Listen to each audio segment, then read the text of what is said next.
All right, Assalamualaikum and a very good day, everyone. And welcome to today's webinar on this very exciting topic of future tech and how it changes the world. My name is Nabil Jalil, and I'll be your host for today. We'll be discussing some of the positive and negative impacts of future technology, as well as also the introduction of AI in today's world. So joining me today is Mr. Tarma from B-Wave, also Dr. Af from Meranti. Thank you for joining us today, both of you gentlemen. So to start, I would say, I guess the most important thing is to introduce our guests and what they've achieved in the space so that we understand where they're coming from, what their experiences are, and what things we can learn from both of them. So without further ado, please, Mr. Tama, please introduce yourself, your company, and what success have you gotten in the space and what you expect or what you view AI is in the world at the moment. Hi, Nabil. Thank you very much. My name is Tarma. I'm the CEO and co-founder of BWIF. The company is known as B Networks in Berhad. We are based right in Meranti Park. Been here ever since it was Technology Park Malaysia formerly.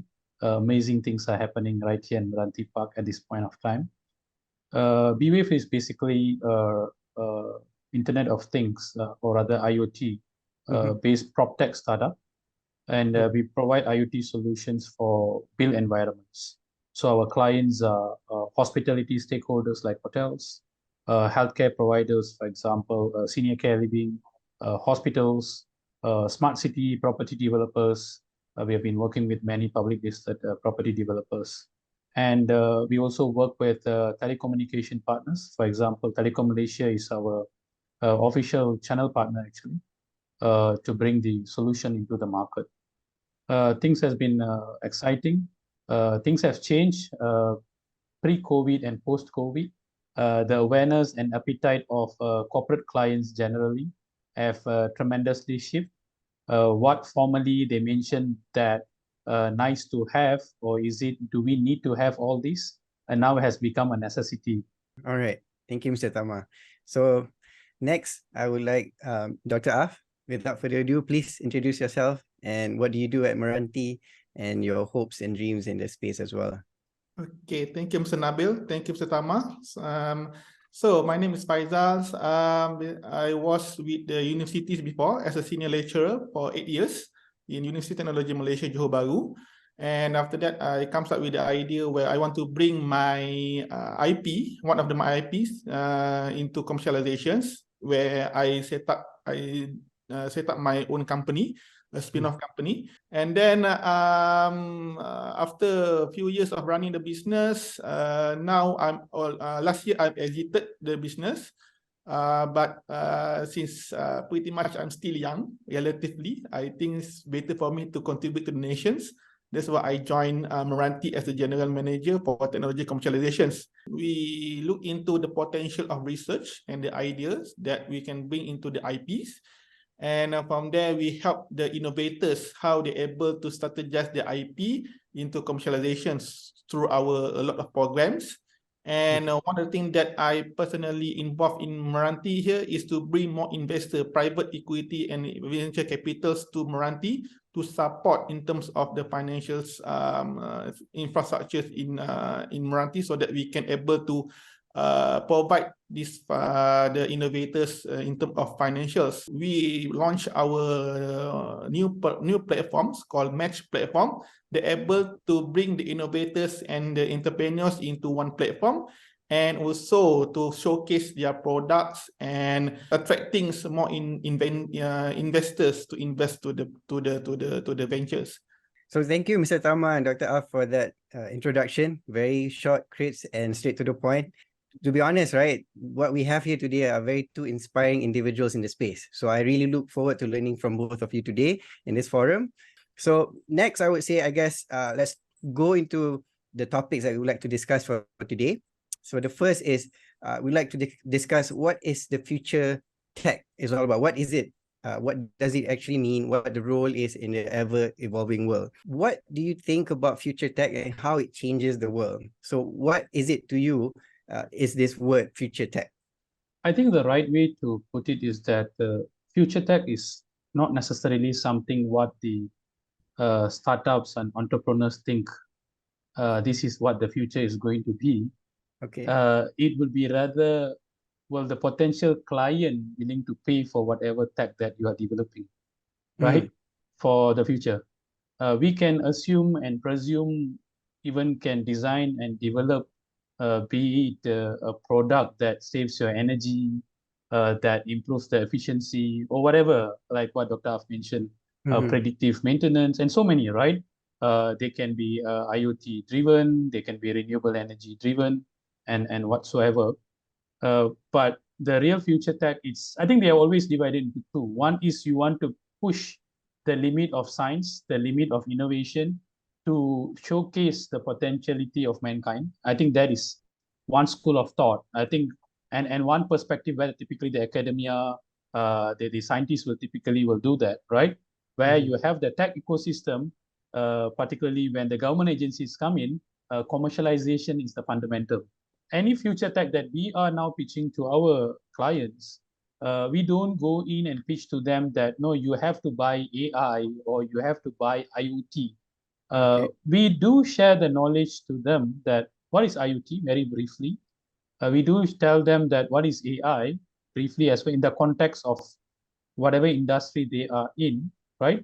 But it has to be applied to the respective industry, right? For example, let me give you an example of healthcare industry. Particularly Meranti is really pushing the health tech agenda, which is a fantastic job being done. I would say there are more awareness from both the public and private healthcare sectors now. The reason Health Tech Connect was also very, very successful, until to the extent people are waiting for the next series of health tech event that we organized by Meranti, right? So what actually happens when we talk to healthcare providers, they are saying that their main areas are, it has to be patient-centered and nurses and doctor-centered, right? So they want to have a tech that can improve operational efficiency, right? So that's where, for example, AI chatbot comes in. How can a patient, for example, inpatient, can communicate with the nursing team or doctors via AI, right? Via chatbots. They do not need to make a phone call to them. They do not need to press a nurse call button for the nurses to run 50 meters to come to the room. And end of the day, they just know they require a pillow or mineral water. So fundamentally, it helps operational efficiency. It improves the mental health of their clients. It helps the workforce to do what they're supposed to do, what they're being paid to do for. I like the fact that you gave context, like seeing it from a macro point of view and then to a micro point of an example. So that's very good. So how about you, Dr. Ah? What are your thoughts on this? Okay, my thought of future tech is the outcome from deep tech. So what is deep tech? It's a fundamental research that going to 8 to 10 years of research. AI, for example, they have algorithms and how they're able to predict something and whatnot. So what happens here is when the demand happens, just echoing what Mr. Tama mentions, is about the markets.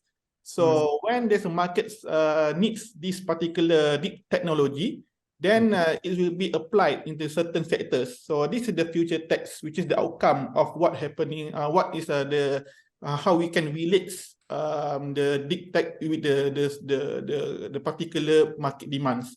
So for examples, last few years, none of us or many of the people out there doesn't know about generative AI, and suddenly ChatGPT happens. So as you know that generative AI and also something related to natural language processing, like what ChatGPT have done, have been done almost 20 to 30 years. I was in the research area of AI. I already know about this generative AI, but when it's come into demand, that during that time, there's no demand. But when ChatGPT come, people really appreciate it because it solves a lot of things.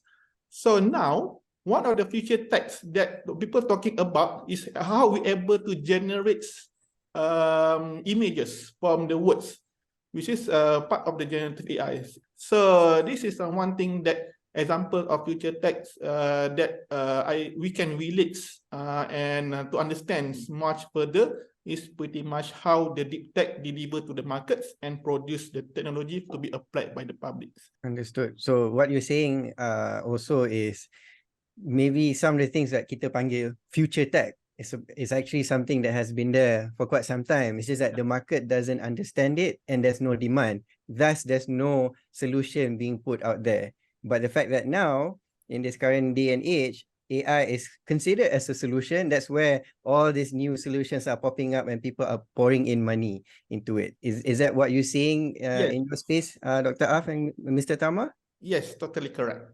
So it is undeniable, okay, that future tech has been beneficial for various industries. For example, advancements in healthcare. As a health tech solutions provider, what are the benefits of future tech in your specific industry, Mr. Tarma? I think the scope is very broad. Mhm. Every healthcare stakeholders, be it in Malaysia, even regionally and as well as globally, they all have a vision of smart hospital, right? Right.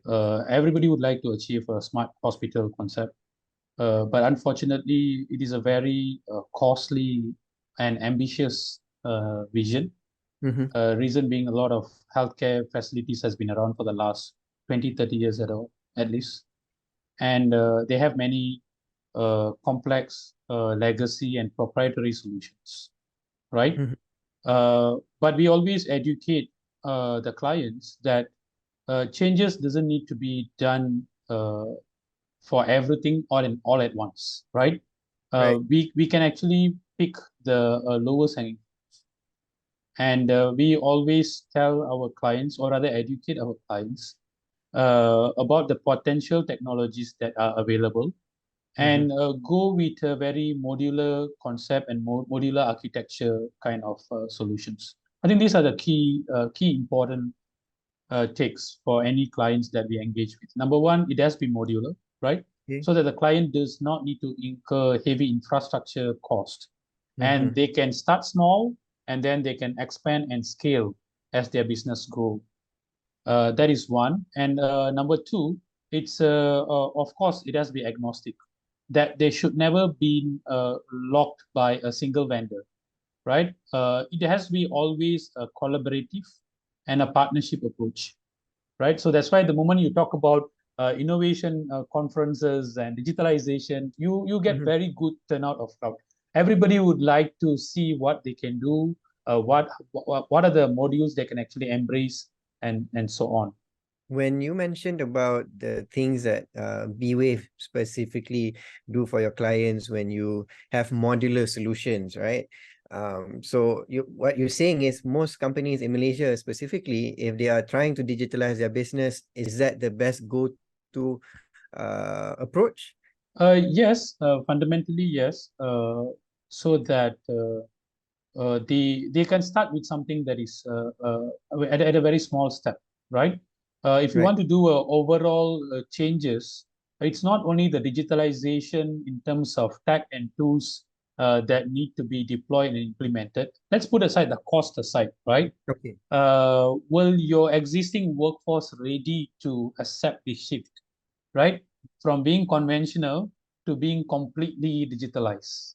Right. I think you brought up a very, very good point. Are we ready? Are we Or ready? Yeah. are we able to make full use of the solutions or tech? Because when we understand something like, for example, when we talk about future tech or AI, for example, some people don't even still have a website at the moment, Yeah, yeah, right? That's yeah. like one of the first steps in trying to digitalize your business in a way, a sense, and that solution has been around for more than 20 years. So Dr. Af, do you have any extra thoughts you would like to add on Mr. Tama's sharing earlier, or you have a different take on it? We like to hear definitely from you as well. Sure. Just to echo what Mr. Tama mentioned about regulations, when it's coming to new technologies, deep tech, future tech, or whatever technology that comes to us, which we are not prepared of, usually the most challenge is adoptions. Mm. So how much you able to convince yourself to ride on an AV, an autonomous vehicle, if once you book a Grab and suddenly an autonomous vehicles come in front of you. So there's one thing that maybe questions ourselves whether we are ready to adopt this kind of technology or not. this is where the regulations coming to Regulation. need to be regulated lah of this technology, because we need to avoid some accidents or something that you're not expected to happen and whatnot. Because when it's been regulated, so the technology is ready to be marketed. But usually, before we go for that, especially for healthcare, we need to look into whether that product or that innovations have demand or not. So that before we go for regulations, we need to make sure that this technology will be used by the users once it's being regulated. There needs to have demand, then regulation, then only then you can commercialize it in a way. I think you just demonstrated how modular approach you do with your clients, but with us lah. I think it's part of my DNA already, I guess. No, I like your response. I like Dr. R's response because both are valid, right? Both are opinions. I'm saying like this is what I see in my current situation, and this is where we can go. All right, so we've discussed the benefits of future tech, but what about the negatives? So usually there's always pros and cons in anything that we do, right? There's always something that's too much of something or too little of something. So most of the time, it's best to go in moderation so that we progress, moving forward in a much progressive way. Okay. So for instance, privacy concerns, right, Mr. Tama? Perhaps you could go first. Like what kind of privacy concerns in terms of the downside of using future tech or AI in your experience in your field? And then after that, we can jump to Dr. Af's experience as well. Privacy concern are definitely there. I think every entrepreneur or startup owners have to understand that any solution we bring into the table, be it end users or corporate clients, that is going to be a hot question by the client, right? Yes. Where does all this data goes? And we have to get prepared for that. And I believe it shouldn't be an afterthought process. It has to be part and parcel of every invention that we do or that we embark on, right? Right. We have to understand that probably we are only looking into certain territory or geographical sector that probably will not emphasize privacy so much. Probably there could be only on paper and everybody claims PDPA, but your information is leaked out everywhere, right? But but ethically speaking, I think that has to be a core culture of any inventor and startups, right? For example, we know for the fact one of the best AI-driven IoT solution are cameras, right? Yes. There are no IoT sensors and modules or whatever you call it as good as AI cameras, right? It could be all kind of algorithm at the back of the cameras, but that produces to you the best results. But unfortunately, you can't deploy cameras in all premises. Okay. Take for example, in most of the wish list or requirement of my hotel clients and my healthcare clients can be simply resolved by deploying a camera. But just because privacy of patient, privacy of hotel guests are utmost important, we have to go and look for a workaround process. So there's always ways, but as I mentioned earlier, privacy has to be the core of anything before even we embark on providing the solution. How about you, Dr. Af? What are your thoughts on privacy concerns about AI and future tech, for example? What are the negatives besides what has been shared by Mr. Tharma? Okay, one of the things that really important in AI in specific is the governance. The governance AI they call it. So when it's called about data, how big is the data that we have collected, and how we make sure that the data is not inclined into certain patterns, to make sure that AI do the right things and decide the right things as well need to be tested and validated. But I think there's one part that I think I have to highlight one more that I think is quite key that I want to know what your thoughts are. And the question is about deep fakes and misinformation, right? So at the moment with AI and all that, there are some videos that keluar, you see it's actually someone else, but the fact that they use deep fake, and now you're thinking that this actual person is actually doing it. Maybe in Malaysia it's not that much, but in the US you can see like some videos that they put President Biden or Trump, for example, saying certain things and doing certain things. Like, so what are your thoughts on that? That's definitely almost like a negative, but who knows? In your eyes, there's some positive to get from there as well. So please share your thoughts. Yeah, talking to that notes, I want to relate something related to fitnah lah, slandering, something that openly happens and we cannot avoid it. So this kind of technology sometimes is really for the good purpose, but sometimes it can be turned into the bad activities and whatnot. Like you mentioned about deepfakes. So when it's coming to this, it's more on the ethical part. Okay, so either it's a good way to do that, or why we should not do that. So on this, we need to expose something related the impact, the negative impact when it happens. So something that we need to come up with a community base and whatnot, that we can build up this kind of awareness and to make sure that things can be done properly. Then how about you, Mr. Tama? Yeah, I think we just can't run away from misuse of tech, right? I think it has been happening ever since whatever revolution we call it, whether you are inventing a drone. I think even drones are being misused, right? Now you're talking about video editing tools are being, I mean, when things are being pushed to the next level, when things are being experimented for the first time, which will actually benefit certain industry, right? Deepfake technology, probably they benefit, those technology have been developed and probably have been enhanced, right? It's probably for the cinema industry, cinematic industry, for maybe for the visual industry, but it's being misused by the other industries. So the element of self-regulation is definitely number one. So the people, the mass market has to be definitely educated.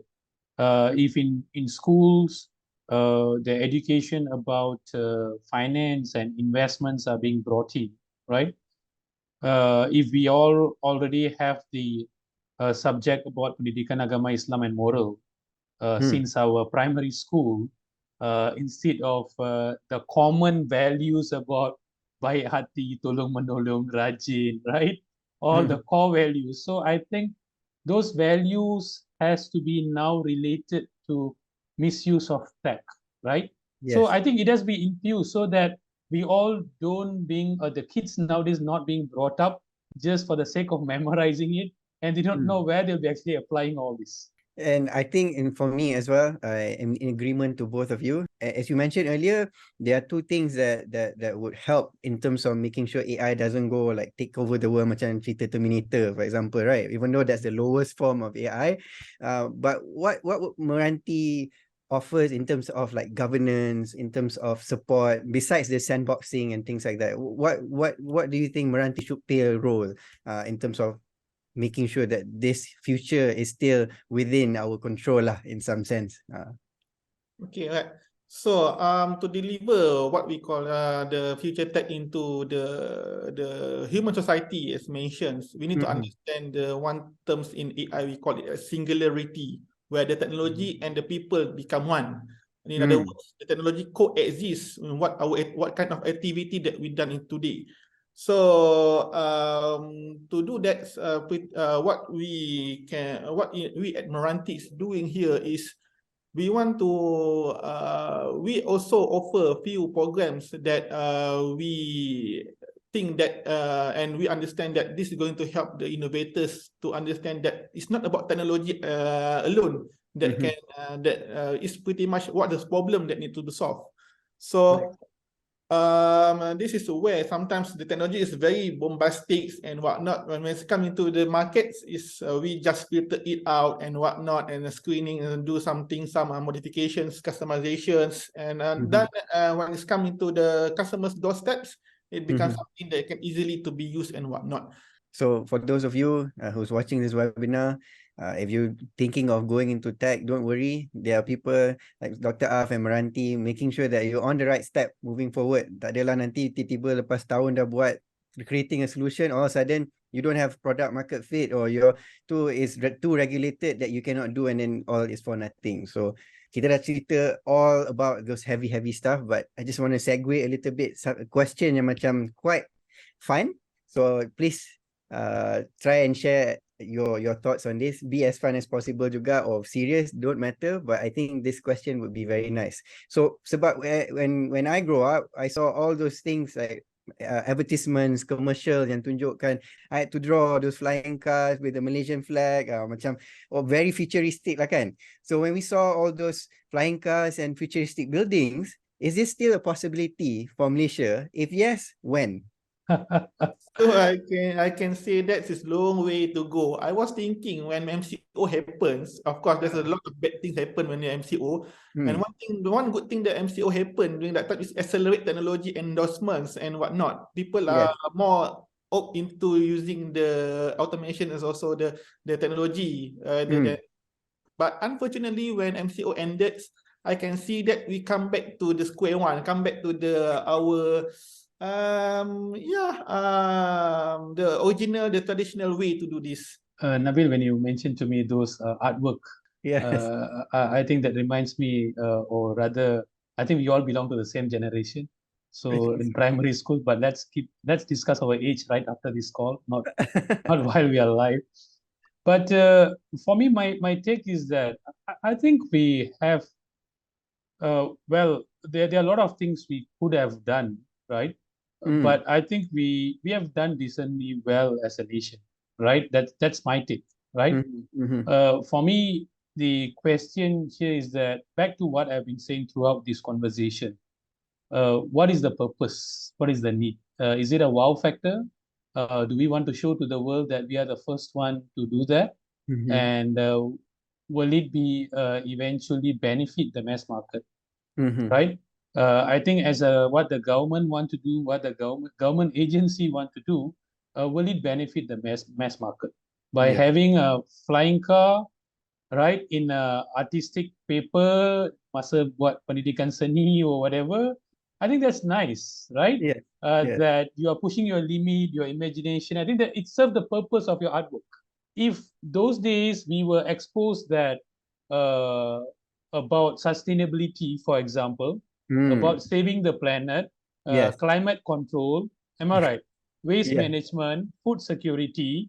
When we were probably in primary school, I think we would have thought about something else, right? So I think it was a easy path of saying that, oh, we have cars on the road. What's next? Flying cars. So everybody started to draw flying cars, but does it serve a purpose, right? So how many would actually? So even though many know the benefit of electric cars, right? How many of us by default just go and buy electric cars? We don't, right? We still some even want to buy turbo cars, right?